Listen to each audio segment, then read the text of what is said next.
പിതാവിൻ്റെയും പുത്രൻ്റെയും പരിശുദ്ധാത്മാവിൻ്റെ നാമത്തിൽ തനിക്ക് സ്തുതി.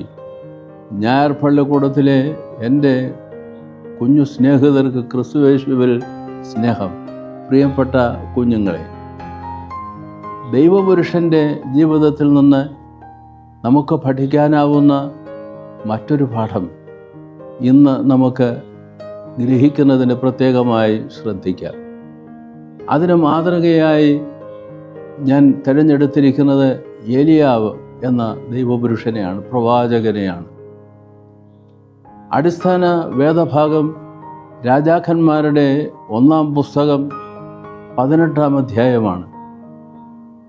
അവിടെ രേഖപ്പെടുത്തുകയാണ് ഏലിയാവിൻ്റെ അനുഷ്ഠാനത്തിൻ്റെ ബലം, ഏലിയാവിൻ്റെ പ്രാർത്ഥനയുടെ ശക്തി, അനുഷ്ഠാനത്തിൻ്റെ ബലം. അവിടെ ഏലിയാവ് യാഗപീഠം പണിത് ദൈവതിരുസന്നിധിയിൽ യാഗമർപ്പിക്കുകയാണ്. അതൊരു അനുഷ്ഠാനമാണ്, an observance. ആ അനുഷ്ഠാനത്തിൻ്റെ ബലം, അതുപോലെ തന്നെ പ്രാർത്ഥനയുടെ ശക്തി നമുക്ക് കാണുവാൻ കഴിയുന്നുണ്ട്. ഈ പാഠത്തിന് നമുക്ക് കൊടുക്കാവുന്ന തലക്കെട്ട് ഉത്തരമരുളുന്ന ദൈവം. God who answers your prayers. God answers എന്ന് ഇംഗ്ലീഷിൽ പറയാം. ദൈവം ഉത്തരമരുളുന്ന ദൈവം. ഏലിയാവ് നമ്മളെ പഠിപ്പിക്കുകയാണ്, കുഞ്ഞുങ്ങളെ പ്രാർത്ഥിക്കൂ, സമർപ്പിക്കൂ, ദൈവം നിൻ്റെ ജീവിതത്തിൽ ഇടപെടും. നിൻ്റെ പ്രാർത്ഥനകൾക്ക് അവൻ മറുപടി തരും, അവൻ ഉത്തരമരുളും, അത്ഭുതകരമായ നിൻ്റെ ജീവിതത്തിൽ ഇടപെടും. അത് നിനക്ക് കാണുവാൻ ദൈവം അവസരവും കൃപയും തരും.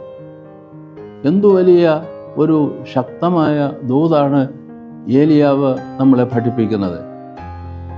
രാജാക്കന്മാരുടെ 1-ാം പുസ്തകം 18-ാം അധ്യായം പ്രത്യേകമായി നമ്മൾ വായിച്ച് ഈ പാഠങ്ങൾ ഏലിയാവിൻ്റെ ജീവിതത്തിൽ നിന്ന് നമുക്ക് ഗ്രഹിക്കുവാൻ കഴിയേണ്ടതാണ്.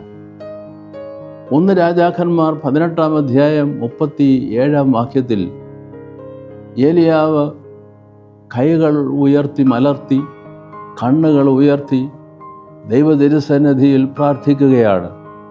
യഹോവേ എനിക്ക് ഉത്തരമരുളണമേ, യഹോവേ എനിക്ക് ഉത്തരമരുളണമേ. നമ്മളിത് കേൾക്കുന്നുണ്ടല്ലോ വിശുദ്ധ കുർബാനയിൽ. കുർബാന ഒരു അനുഷ്ഠാനമാണ്.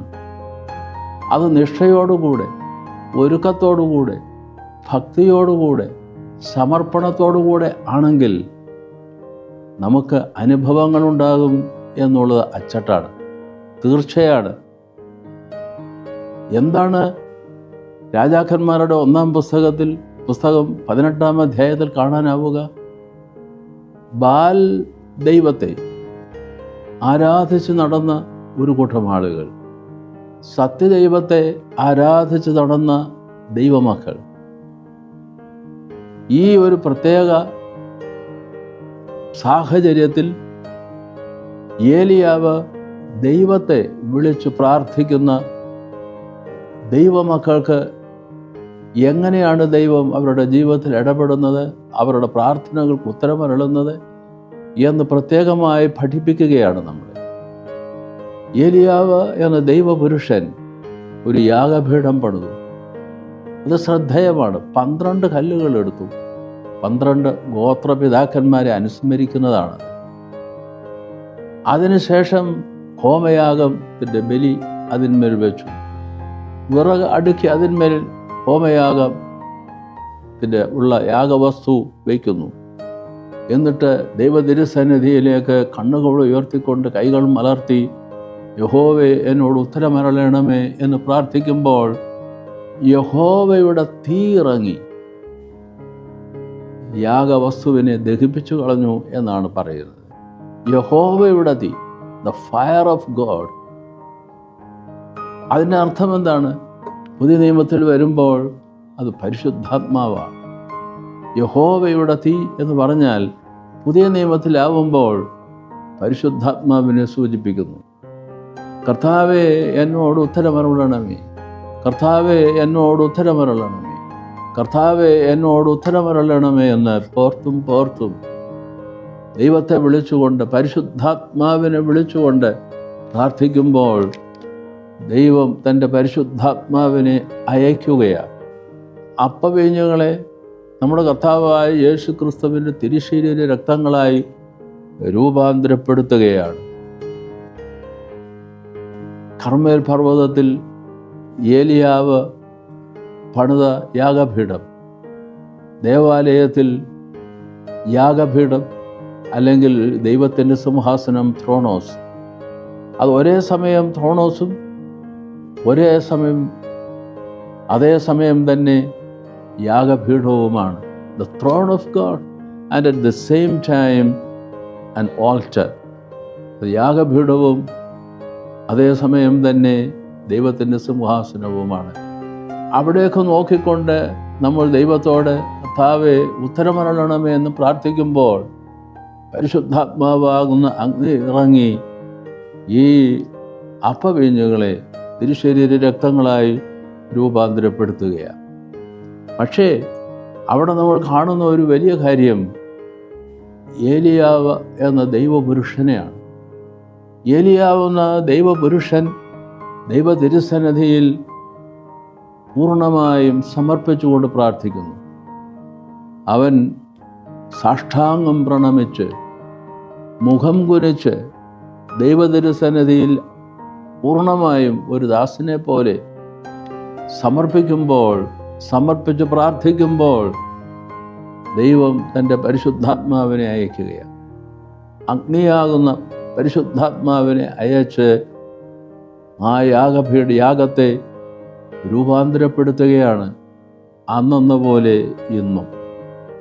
അതിൻ്റെ മുമ്പിൽ സൂചിപ്പിച്ചതുപോലെ ഏലിയാവെന്ന ഒരു ദൈവപുരുഷനുണ്ട് എന്ന് മറക്കരുത്. ഏലിയാവിനോടൊപ്പം യഹോവേ ഉത്തരമരുളണമേ എന്ന പ്രാർത്ഥനയിൽ സംബന്ധിക്കുന്ന ദൈവമക്കളുടെ ഒരു സംഘവുമുണ്ട്. അത് വേണം. ഒരു ദൈവപുരുഷൻ ദൈവ തിരുസന്നിധിയിൽ നിന്ന് പ്രാർത്ഥിക്കുമ്പോൾ ആ പ്രാർത്ഥനയോട് ചേർന്ന് ദൈവത്തെ വിളിച്ച് പ്രാർത്ഥിക്കുന്ന ഒരു പറ്റം വിശ്വാസികൾ, അവരുടെ സമർപ്പണം, അവരുടെ ഒരുക്കം, അതെല്ലാം വളരെ പ്രധാനമാണ് എന്നും ഇവിടെ സൂചിപ്പിക്കുന്നു. ഉത്തരമരുളുന്ന ദൈവം, അങ്ങനെ ഒരു ദൈവമാണ് നമുക്കുള്ളത് എന്ന് എക്കാലവും നമുക്ക് സ്മരിക്കുവാൻ കഴിയേണ്ടതുണ്ട്. അങ്ങനെ ഒരു ദൈവപുരുഷനെ മലങ്കര സഭയ്ക്ക് സമ്മാനിക്കാൻ കഴിഞ്ഞു. പരുമല തിരുമേനിയാണത്. ആ പരുമല തിരുമേനിയിലേക്ക് നമ്മൾ നോക്കുമ്പോൾ ഒരു ദൈവപുരുഷനെ നമുക്ക് കാണാൻ സാധിക്കും. ദൈവ തിരുസന്നിധിയിൽ നിന്നുകൊണ്ട് സമ്പൂർണമായ സമർപ്പണത്തോടെ പ്രാർത്ഥിക്കുമ്പോൾ ആ പ്രാർത്ഥനയ്ക്ക് ദൈവം ഉത്തരമരുളുന്നു. കുഞ്ഞുങ്ങളെ, ഇന്നും അങ്ങനെ നമുക്ക് ജീവിക്കുന്ന ഒരു ദൈവമുണ്ട്. നമ്മൾ അനുഷ്ഠാനത്തിൻ്റെ ബലത്തിൽ നിന്നുകൊണ്ട് ആഴമായി ദൈവത്തിൽ വിശ്വാസമർപ്പിച്ചുകൊണ്ട് സമർപ്പിച്ച് പ്രാർത്ഥിക്കുമ്പോൾ ദൈവം നമ്മളുടെ ജീവിതത്തിൽ ഇടപെടും. അങ്ങനെ ഉത്തരമരുളുന്ന ഒരു ദൈവം എനിക്കുണ്ട്, നമുക്കുണ്ട് എന്ന് സാക്ഷിക്കുവാൻ നമുക്ക് സാധിക്കും.